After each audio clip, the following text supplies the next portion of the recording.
There's a moment every European arrives at in America, even if they never say it out loud. The moment they realize normal isn't a shared human idea. It's something shaped by the ground beneath it, and here, it takes a shape unlike anything they've known. The strangeness isn't in the big things. Not war, not politics, not language. It lives in the smallest details. The ones Americans no longer notice, because they've lived inside them their whole lives. A name called through a car window to collect medicine. A yard with no fence around it. A flag hung out on an ordinary Tuesday. To the person who grew up here, it's just Tuesday. To the person arriving from somewhere else, it's a question with no easy answer.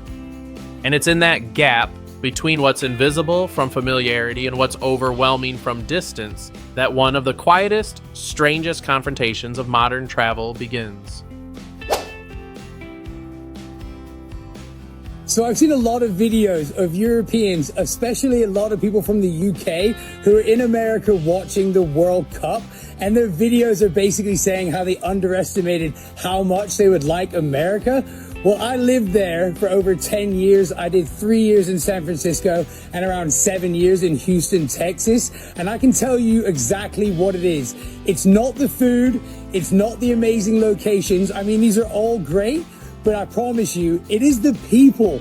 They are just on another level of happiness. And for example, in the UK, if you're walking down the road and you don't know someone and they're gonna walk past you, their head will be down. They won't say good morning. They won't say hello. But I promise you, in America, it's completely different. They'll say, hey, how's your morning? And you'll have a quick chat with them and their vibe will be insane. One of the most common things that I've said about American people is that they seem to just be happier to be alive. I don't know if it's just me, but every time I meet an American, they just seem happier than everybody else did. Americans, I need to apologise to you. Before I came to this country, I believed everything negative I saw in the news. I saw things about how everyone was rude, how everyone tried to rip you off, and how people just genuinely don't get on. I have now been here over 2 weeks, and I can confirm that that is not the truth. Everyone has been so friendly to me. Everyone wants to talk to me. Everyone's been giving me advice about my trip, and just genuinely being so helpful. American hospitality is definitely a real thing, guys, and I'm all here for it.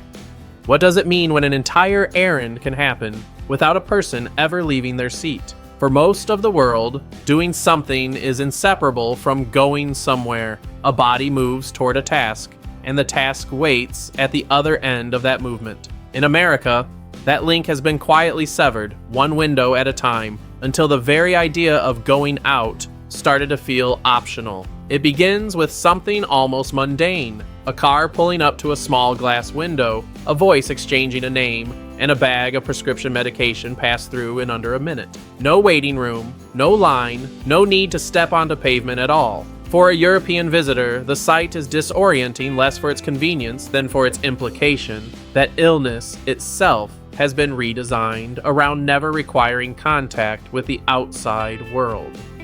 It reads, at first, as excessive. Then it reads as sensible. Then it becomes difficult to imagine doing it any other way. The same window multiplies across the landscape, each time attached to something a little less expected. A bank machine reached through a rolled down car door, a liquor store where the bottle changes hands without a single step taken, and then, in certain states, something that stretches the idea past logic and into spectacle. A polling station where a citizen can cast a vote for the leadership of a nation without unbuckling a seatbelt. The drive-thru wedding chapel in Las Vegas completes the arc entirely. Vows exchanged through an open window, the engine still running, a marriage certified in less time than it takes to order lunch. To an outsider, this can look like laziness dressed up as innovation, but look closer, and the pattern reveals something else. An entire culture organized around the belief that friction is the enemy, and that dignity is not diminished by convenience. Access, medication, money, love, civic duty, each one engineered to require nothing more than a driver's seat and a moment of patience. It is not that Americans refuse to walk, it is that they have decided walking should never be a barrier standing between a person and something they need. What is most telling is not the drive-thru itself, but how unremarkable it has become to the people who live inside it. A European tourist will pull out a phone to film a pharmacy window with the same wonder usually reserved for a national landmark. The American beside them will glance over, mildly confused, and go back to waiting for their coffee. Somewhere in that gap, scale, in America, was never an accident of geography. It was a decision made deliberately by a generation that believed bigger meant better, and the road system left behind is one of the last visible monuments to that belief.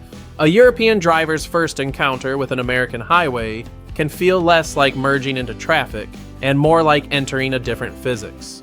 Lanes stretch out not in 2s or 3s, but in numbers that sound invented until they're counted twice. A Texas freeway reportedly running 23 lanes wide, a width that would swallow entire town centers back home. What visitors rarely realize is that this wasn't organic growth. It was a mid-century act of national ambition, a coast-to-coast network planned and poured through decades when the country was betting on its own future at a scale nothing in Europe had ever attempted. For anyone who grew up watching that construction unfold, or grew up in the world it built, that scale was never excess. It was proof that the country believed in tomorrow enough to build for a population it hadn't met yet. The scale doesn't stop at the road's edge. Supermarket parking lots spread out with the generosity of small airfields, spaces between cars so wide that a door can swing fully open without the faintest risk of touching the vehicle beside it. For someone raised parallel parking on cobblestone streets barely wide enough for one car, this kind of spatial luxury reads less like practicality and more like abundance for its own sake. Space treated not as a limited resource to be rationed, but as something so plentiful it can be spent carelessly. And then there are the vehicles themselves. Trucks that rise well above eye level, pickups built with beds large enough to haul furniture, SUVs that make a grown adult standing beside them look like a child near a horse. To European eyes accustomed to compact hatchbacks threading through narrow streets, these machines look like architecture on wheels. But to someone who remembers a father or grandfather buying the family's first full-size sedan as a mark of having arrived somewhere in life, the size was never about the machine. It was about what owning that much room, that much power, said about how far a family had come. What emerges from all of it isn't recklessness, though it can look that way from a distance. It's the quiet inheritance of a country that built at the scale of its own confidence, long before anyone thought to question whether it should. Every wide lane and oversized parking space is a small, unspoken reminder that someone, once, believed this country was worth building room for. There is a particular kind of vulnerability in a house with no fence, and for someone raised behind brick walls and iron gates, it takes a moment to understand why no one here seems to feel it. Walk through an American suburb, and the first thing that unsettles a European visitor isn't a landmark or a monument. It's an absence. No walls dividing one property from the next. No hedges tall enough to block a neighbor's gaze. No iron gate announcing where one family's world ends and another's begins. Instead, lawn after lawn rolls into the next, unbroken, as if the entire street had agreed, without ever discussing it, to dissolve the line between private and shared. For someone who grew up believing that a home's first duty was to protect what was inside it, the site can feel less like openness and more like exposure, an entire way of life laid bare to anyone walking past. But spend a little longer on that same street, and the feeling starts to shift. What looks like vulnerability from the outside reveals itself, slowly, as a form of trust so deeply assumed that no one here even registers it as trust anymore. The unfenced yard isn't a house forgetting to protect itself. It's a neighborhood deciding, generations ago, that the presence of a wall said something uncomfortable about the people living behind it. Suspicion, distance, a fear of the very community meant to hold the street together. To remove the fence was to make a quiet statement that safety here would come not from barriers, but from familiarity, from knowing the family 2 doors down well enough that a locked gate would have felt like an insult. That trust, though, comes with a price most outsiders don't see until they look closer. Because behind the illusion of untouched, effortless beauty sits a quieter authority governing nearly every blade of grass, the Homeowners Association. Let the lawn grow an inch past the limit, and a notice arrives. Paint the porch the wrong shade, and a form must be filed before a brush ever touches the wood.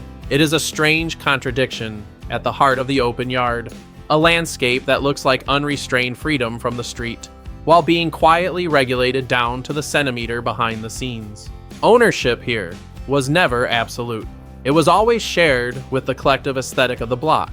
And yet, for the people who have spent a lifetime inside that arrangement, the trade rarely feels like a loss. It feels like the reason the street still looks the way it did in childhood, trimmed, cared for, undivided. The fence never disappeared because no one needed one. It disappeared because an entire generation decided that a good neighbor was worth more than a locked gate, and built their whole idea of home. There is a question that follows every European visitor through their first weeks in America, quiet but persistent. Why does a piece of fabric appear so often, so casually, on days that carry no ceremony at all? In most of Europe, the national flag is reserved for occasions that justify it. It rises for state visits, for football finals, for the handful of holidays that demand something larger than daily life. To fly it on an ordinary afternoon, outside a home, for no reason anyone could name, would strike most neighbors as unusual at best and unsettling at worst. A gesture that seems to be reaching for meaning it hasn't earned. So when a European tourist turns a suburban corner and finds a flag on nearly every third porch, snapping quietly in the wind above a mailbox, above a garage, stitched into a t-shirt at the grocery store, the instinct is to look for the occasion. There isn't one, it's simply Tuesday. That absence of occasion is precisely what takes the longest to understand, and precisely what reveals the most once it does. In America, the flag was never meant to mark a special day. It was built to mark an ordinary one. To say that belonging to this country isn't a status reserved for anniversaries and parades, but something worth declaring quietly, consistently, on a Tuesday like any other. For someone who has spent a lifetime around that image, on the porch their parents kept, on the truck they learned to drive, at the Little League games where a flag hung from a chain-link fence without anyone questioning why, it never registered as excessive. It registered as constant. A flag that has to be justified isn't really a symbol of belonging at all. It's borrowed pride waiting for permission. The version that flies on a random Tuesday is the version that was never waiting for anything. The feeling intensifies as the calendar turns toward the milestones that do call for celebration.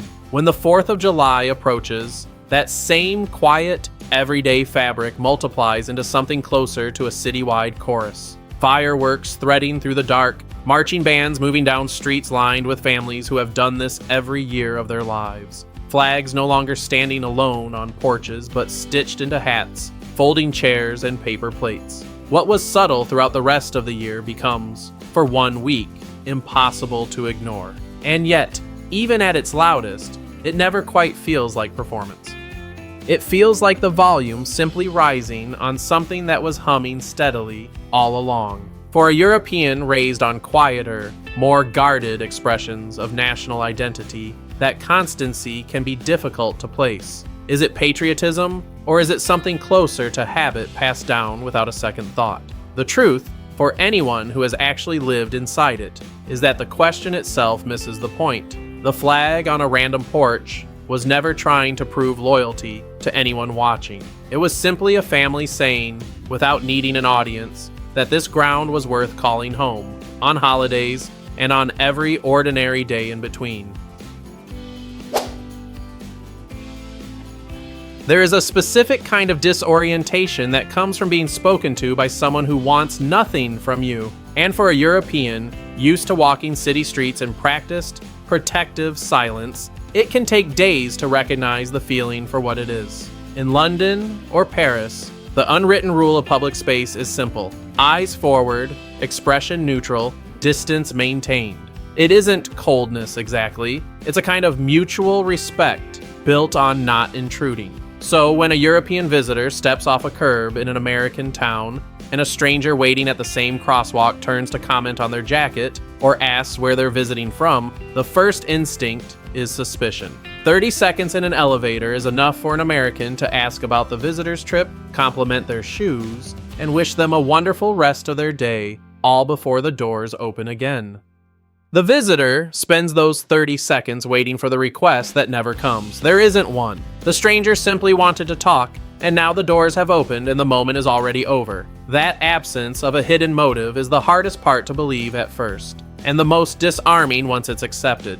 A sneeze on a crowded sidewalk draws a bless you from someone 6 feet away who never even turns to make eye contact. A person walking the opposite direction slows just long enough to say the visitor's haircut looks great today, then keeps walking without waiting for a reply. None of it asks for anything back. No sale, no favor, no forwarded contact information. It is warmth offered and released in the same breath, and for someone raised to treat unsolicited attention from strangers as either sales or scam, that pattern takes real time to unlearn.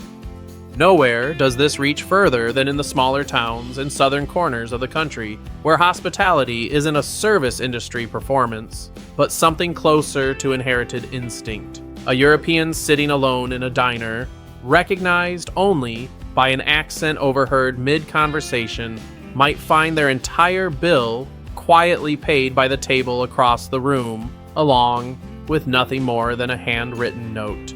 Welcome here. Ask for directions, and it isn't uncommon for 2 or 3 people to stop, compare notes with each other, and walk part of the way just to make sure the directions land right. Share a plan that sounds a little unlikely, starting a business, moving across the country, chasing something most people back home would call unrealistic.